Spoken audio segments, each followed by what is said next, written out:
Hey everyone, welcome back to Tan's Top 10 Show. Today we're going to be counting down my top 10 most disappointing movies of all time. So this list was pretty hard to make. It wasn't hard to pick out the movies, but it was hard to list them in order of what I was most disappointed by to least disappointed. So number 10 is going to be Spectre. Now, the reason this is at the bottom of the list is it's still a decent movie. It's just very bland. And following up Skyfall, this movie should have been a lot better. Skyfall is I think it's my second favorite James Bond movie behind Casino Royale. But you get Sam Mendes back as director who directed Skyfall, and you think that it would just be on par with Skyfall, and it's pretty big letdown. I don't really remember too much of this movie. Christoph Waltz should have been an awesome villain, and I don't really remember him at all. I just remember he's Blofeld, so that's basically it. Another reason why this is at the bottom of the list is it's still a good-looking movie. It's entertaining enough. The action's well shot and everything. The movie looks beautiful. The acting's all great, but it's just kind of bland for a Bond film. And with a director like Sam Mendes, it definitely should have been a lot better than what it is. Coming in at number 9 is going to be Indiana Jones and the Kingdom of the Crystal Skull. Now, this would probably be a lot higher on most people's lists for disappointing movies. I still get some enjoyment out of the movie. I actually don't think Shia LaBeouf is as bad as everyone says. My biggest problem with this movie, well, two. The CGI, the overuse of CGI, and I hate that it's aliens. Like, the big artifact is aliens. I hate that. I love the original trilogy of Indiana Jones movies. They utilize a lot of great special effects, practical effects.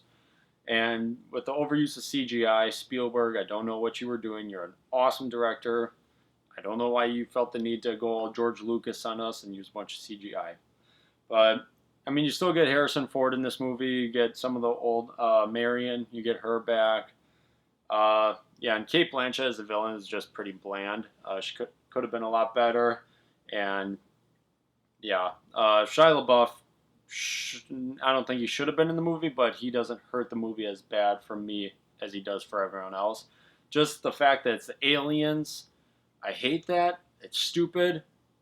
Indiana Jones should not be going up against aliens. Keep it like a historical artifact. That's where he's best suited. I just really hope that Indiana Jones 5 goes back to basics with the original trilogy.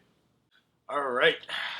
Number 8 is going to be the Hobbit Trilogy. I know I'm only holding 2 of them up. I don't own Desolation of Smaug. I got to find it with a slipcover on. If I do, then I'll buy it.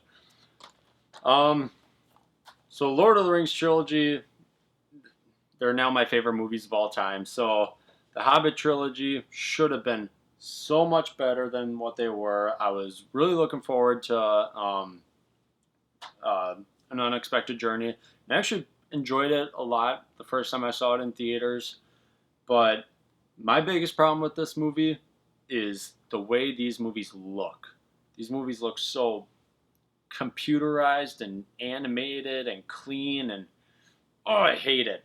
The original Lord of the Rings trilogy mixes practical effects and CGI so seamlessly. Those movies still look flawless 20 years later. The Hobbit trilogy looks dated already, and these movies are not even 10 years old. That's how bad these look. I absolutely hate the way these movies look. They're shot well, just the look of them. Ugh. Yeah, the characters, there's 12 dwarves, yeah. There's like 12 dwarves in this movie, in this trilogy, and I don't give a shit about like 10 of them. The only one I like is Thorin. I think that's his name, Thorin. Other than that, all the dwarves suck. They're not memorable. And the only really good scene that I can remember from these movies is the riddle scene with Smeagol and Smaug in Desolation of Smaug. Other than that, these movies are pretty forgettable, and if I'm going to watch any Middle-earth movies, it's obviously going to be the Lord of the Rings trilogy. All right, coming in at number 7 is going to be Terminator Dark Fate. This movie should have been kick-ass and awesome, and it's not. First of all, you get director Tim Miller, who directed Deadpool, which Deadpool is awesome. So, and you also get Arnold back, and what the hell's Linda Hamilton? Sorry, you get her back too. This movie had all the ingredients to make an awesome movie, and it's pretty forgettable. My biggest complaint with this movie, Terminator movies, stop doing the story of the escort mission. Every Terminator movie that I can think of, from Terminator 2, which did it first and did it best, is there's always a Terminator sent back in time, or someone sent back in time to protect someone who's going to get hunted down by a Terminator. And it's so rinse and repeat, boring, and we've seen it how many times before. How about a Terminator movie that's like a war movie, like machines against humans? Like, give us that. Give us something cool in this universe instead of the same fucking storyline every single time. Ugh, Terminator, you're so frustrating. I know a lot of people enjoyed this movie. There's some enjoyment in it, but for the most part, this movie's pretty flippin' forgettable. Ugh. So coming in at number 6, I don't own this movie because I absolutely hate it. 2018's The Predator, directed by Shane Black. This movie gave me the biggest flippin' headache in the world. This movie had everything it needed to be amazing. It had Shane Black, who wrote the original Predator. It had an awesome cast. It had an R rating. It had a good, juicy budget. This movie is a clusterfuck. So many things went wrong at this movie. I don't know if Shane Black and the studio got too involved with everything, with the production and the script. This movie is so confusing in where its story is going. So many stupid decisions, so many dumb characters, so many unlikable characters. Oh, this movie is so frustrating. I've seen it once. I rented it. I hated watching this movie. And I was actually kind of expecting to enjoy it because I heard a lot of people hated it. Heard a lot of people liked it. So I was like, all right, like as long as I'm enjoyed and I enjoy it and am entertained by it, I will not hate it. Oh my God, I wasn't even entertained by this movie. It's so flippin' frustrating, and that ending is one of the worst endings I've ever seen in a movie. It's so stupid. What a stupid sequel setup. Get it out of here. Shane Black, you fucked it up. Anyways, moving on to number 5. A Nightmare on Elm Street remake. This movie is frustrating. This is a movie that is completely without creativity, originality, any vision of anything. This is a flipping copy and paste of the original 1984 movie, which is one of my favorite horror movies of all time. And I was so looking forward to this remake. And they really messed up. First of all, you can take beats and plot some little things from the original to use in this one, but do not copy and paste the entire story and all the characters and everything from that original movie. Do something on your own, make your own vision, be unique. And second of all, you get an awesome actor like Jackie Earle Haley to play Freddy Krueger, and his makeup is awful. It looks so bad. How does something from 1984 look so much better than something from 2010? I don't get it. I don't get how you mess up his makeup so bad. His eyes look so dumb, and it just looks like shit. Also, the CGI. CGI in this movie is not good. Not good at all. And just a movie that has just filled with jump scares and just like not really even creepy at all. Freddy Krueger is scary as fuck. He should be scary. You should be afraid of him. And this movie, you shouldn't want to fall asleep while watching this movie, but that's what you want to do. You want to sleep like a baby because this movie is boring and I hate it. A movie that is so frustrating to watch. All right, moving on to number 4, Batman v Superman: Dawn of Justice. My biggest complaint with this movie, 2 words: Jesse Eisenberg. You are so bad in this movie. Holy shit, is he awful in this. Oh, his take on Lex Luthor, it ruins the movie for me. I bought the Ultimate Edition. I have not watched it because I cannot stand Jesse Eisenberg as Lex Luthor. Yeah, I don't know if he was trying too hard to be like the Joker or what. It is terrible casting. Get someone else, get someone older. And this movie is also convoluted as shit. There's so many plot points, so many storylines in this movie that don't need to be in here. They just muddle up the plot. The whole framing Superman and Batman, whatever the hell, and this movie should just be Batman against Superman. And it's like what? How long is this movie? The original version is 2.5 hours. The Ultimate Edition is 3 hours long, over 3 hours. In the original version, 150 minutes, you probably get 15 minutes of Batman and Superman fighting. That is bullshit. You label a movie Batman v Superman, and you give us 15 minutes out of 2.5 hours. Bullshit. If you want a good Batman v Superman movie, watch The Dark Knight Returns, the animated movie. So much better than this pile of crap. Also, don't set up Justice League. Don't bring in Wonder Woman. She didn't need to be in this movie. Don't introduce Doomsday and all that. Have it just be Batman v Superman. That's it. That's your movie. Set up all that other shit in future movies. I'm really sorry that I'm ranting on this video, but these movies are frustrating and they're disappointing. Moving on to number 3 is Spider-Man 3, Sam Raimi's Spider-Man 3 from 2007. Oh my god, there's so many things. This movie could have been so great. This trilogy could have been one of the best trilogies ever if they would have nailed this final film. And they didn't. Oh, there's so many things wrong with this movie. First of all, it's convoluted as shit. There are so many characters and storylines that should not be in this movie. Gwen Stacy, get her out of here. Sandman, I know he's supposed to be the main villain. I know that's who Sam Raimi wanted as the main villain. Get him out of here. Venom, he's badass. He's an awesome villain. Get him out of here. The main villain in this movie should have been Harry Osborn as Green Goblin. They set it up in the first movie of this relationship between Peter and Harry and how Harry's dad liked Peter more than Harry, and then, his dad turned Green Goblin, Spider-Man killed him, and everything else.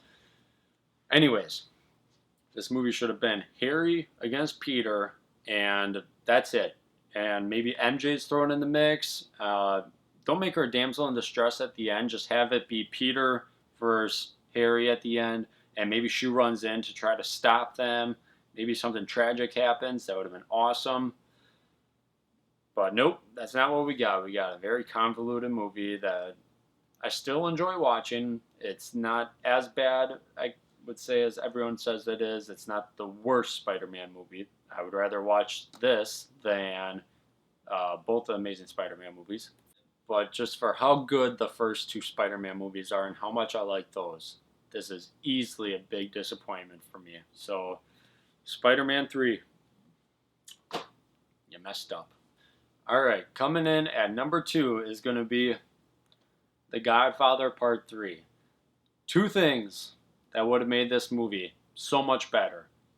1, replace Sofia Coppola. Get Winona Ryder. She was originally supposed to be cast in that role. Holy shit, she would have been perfect. She would have been absolutely amazing. She's a great actress. She would have been kick-ass in this role. She would have had great chemistry with Andy Garcia. I would have believed their romance and that back and forth a lot more. And number two, the one that I think actually hurts the movie a lot more, is they did not pay Robert Duvall enough money to come back to do part three. Robert Duvall as Tom Hagen in the first two movies is my favorite character in those first two movies. I love him in those movies. I think he's equally just as good as Al Pacino and Marlon Brando and Robert De Niro in those movies.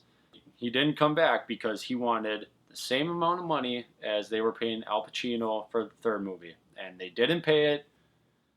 Just pay the guy the money. He is equally as good as Al Pacino in these movies. He is equally as important as that character.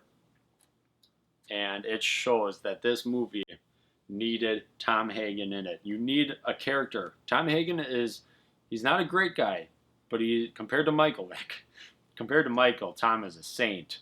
And you need that good versus evil. You need that Tom versus Michael. I think that would have been an awesome clash for the family, where you got Michael, who's done terrible stuff in his past, who has become the most basically evil person. I mean, spoilers, he had his brother killed at the end of the second movie, and that would have been awesome to see how in the third movie Tom would have talked to Michael about that. They would have had a scene maybe talking about Fredo. Oh, that would have been awesome. That would be so cool.